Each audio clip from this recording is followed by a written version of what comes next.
of dollars earmarked for Fulton County inmates mistakenly used to rent bounce houses, jugglers, and DJs for people with no connection to the jail. Good evening. I'm Sean Gables. And I'm Alan Devlin. Thanks for joining us here at the 6. Tonight, county leaders are demanding the sheriff's office pay that money back. Atlanta News First, Patrick Quinn is live in Atlanta outside the Fulton County Jail. Patrick, you uncovered tonight several people already fired because of this. That's right. The Fulton County Sheriff's Office, they have dismissed 2 employees in light of this alleged mismanagement of the Inmate Welfare Fund. They also have started an internal audit of this fund. Now, some county leaders tonight, they say, though, the buck stops with the sheriff. They're demanding accountability in light of the crisis here at the Fulton County Jail.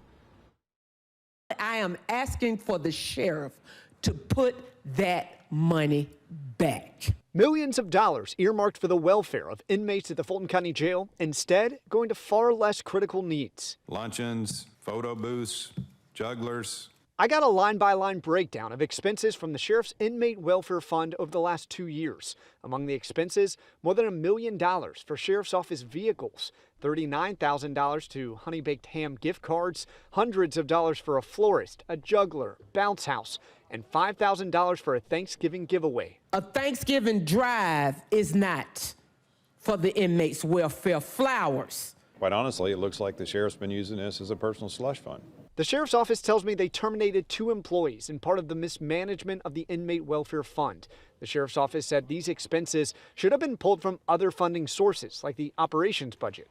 Commissioner Bob Ellis said this misuse is a reflection of Sheriff Pat Labatt's leadership. I think right now, taxpayers should have a low level of confidence in how the sheriff is using funds that have been entrusted to him.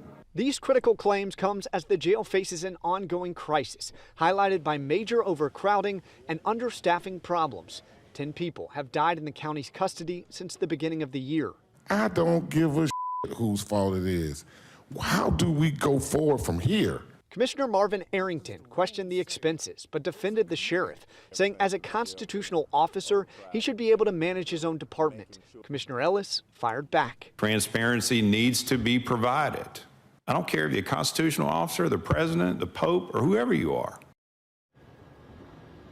And again, tonight, the Sheriff's Office, they told me that they have launched an internal audit of the Inmate Welfare Fund. At this hour, though, they say the money that was used for all of those other expenses has not been reimbursed to the Inmate Welfare Fund. And Commissioner Ellis, who you just heard from, he said you can expect county leaders to be extra critical the next time the sheriff comes to them with an ask for a fix here at the Fulton County Jail.